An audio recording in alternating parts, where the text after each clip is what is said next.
Hello, everybody. We are on CompanyCam mini series, and I'm so excited to be joined today by Colleen Keyworth from Online Access. Hey, Colleen, how you doing? Hey, Claire. It's nice to be here. I'm excited. Yeah, I'm stoked for our topic today and to chat all about marketing within an HVAC business. But first off, I want to know a little bit about you and your background in the space. So, I work for a company called Online Access, and Online Access is a marketing contract or a company just for contractors.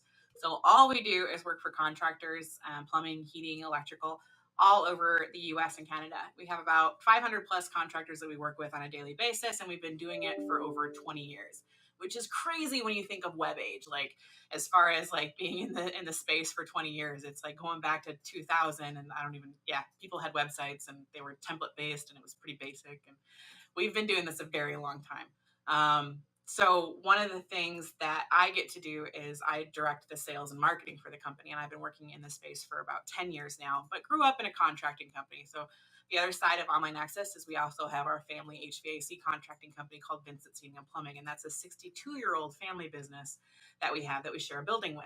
So we are all contracting all the time, and we only do solutions that actually work for contractors. I love that. So you're in it, in the thick of it. You know exactly what works, and you've tested it out even on your own family company. So Yes, the, that's the awesome. unwilling guinea pig, absolutely. Sure. Awesome. Well, today we're obviously going to be talking about marketing within an HVAC specific business, but really this can pertain across many, many different trades, as we know. So, all right. So let's jump into our first question. First off, why is it important in the very beginning to invest in marketing? Why is it important? Well, in general, marketing is a necessary evil of owning a business, I think, for just about anyone. I know it might not be people's favorite part. It usually is one of the things, especially when I see in contracting, is so many contractors are of the mentality that they just do not have a marketing mind. It is not their favorite thing to do. It is not their favorite thing to tackle. And so it is the last thing to get fed in the business machine. And yet, one of the things that differentiates some of those larger contractors from some of the smaller ones is the ability to market themselves and the ability to have a presence in their local community, whether it be through ads or whether it be through having a significant social media presence or website, or just being able to be obtainable. In this day and age, there's really no excuse not to have any type of online presence because literally people are living through their phones. And it's an unfortunate side effect is that people judge companies now based on their digital presence, not just their physical presence. And so having marketing is kind of just that necessary evil. There's all levels, and there's stuff that you can do that's for free. There's stuff that you can do that just takes time. And of course, there's getting into the big paid for stuff. And I think everything kind of comes in levels based on what size you are and what area you're at and how big you want to grow and what you can do at your capacity based on the size of your company. Sure. So going into that then, where can a contractor start? What type of marketing at the very beginning should they look into? First and foremost, the free stuff. Like if you're just a guy starting out and you're just like, I'm gonna start a business, there's a lot of things you can do for free that are kind of like you just have to have them. One of them being a Google My Business profile or a Google business profile is what they're called now, GBP. It's not a Google My Business anymore.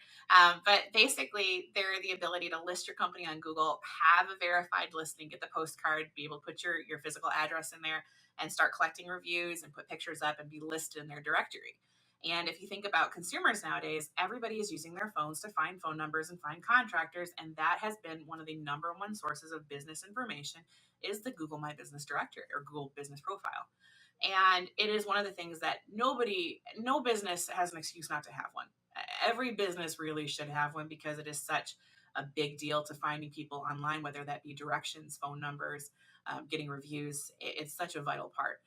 In addition to that, Facebook's free, and I know Facebook can be not every contractor's favorite thing to do, but it is a free option, and it has business now. So Facebook has changed the way it's done business. It didn't used to be business friendly, and now they have made it to where you could almost replace a website. Almost. I'm not going to be don't get crazy here.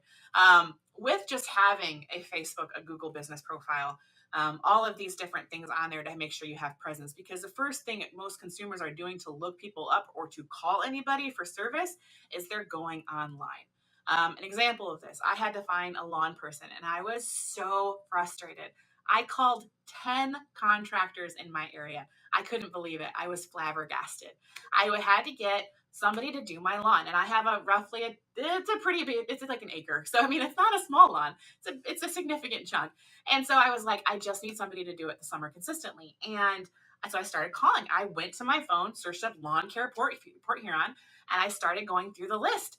I was shocked how many lawn care companies don't have websites, or they have really crappy ones, don't have a Facebook page that's super active, or never answer the phone when you call through the Google My Business profile. And it got down to like even the ninth one called me and it was a call center and they took all my information and then told me that their contracts were booked for the year. I thought that was great. That was my least favorite. I was like, now you got me on your list only to tell me that you can't service me. And it finally was a gentleman who answered his cell phone while he was actually working at a job and took my call and said, yeah, we'll get there today.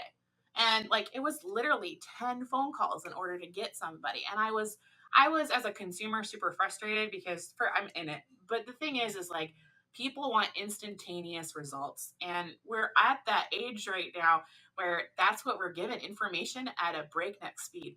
And when you're not up to date with that, if people have a need and they cannot find their answer instantaneously, whether it be through Google, be through a website, be through Facebook, you're getting left behind because of ease of use is gone. So a lot of the free stuff out there, I would say Google Business, getting into a Facebook business page, getting a decent website. A website is still an indicator just as much as having a nice building, having nice fans. It is still an indicator of a well-rounded, well-represented business and making sure that you have a source that people can look up what you're doing and maybe for hiring, maybe for booking calls, maybe to find out what you do, where you do it, and maybe how much you do it for. This is just stuff that's pretty basic, but it really does make a huge difference. Obviously, and this is one of the things I follow up with, sometimes a website's not like the field of dreams. Just because you build it does not mean that they will come. So it's one of the things where you do have to use it as a tool. And the same goes for your Facebook. Anything you have out there, having it is the first battle. Having your listing corrected, optimized, and verified. Having a website submitted to Google, having it live, having it actually, next to your Google Business profile. But the next part of it is using it as an active tool. Both platforms, Facebook and a website, you need to be on them. You need to be making updates. You never want to look like the lights are off and nobody's home. And that seems to be kind of a trend in our industry where a lot of times it's a set it and forget it. And yet we're missing so much of what marketing can really do by having our website be our new home base. People aren't coming to our offices, but they're coming to our website. What are we doing about that?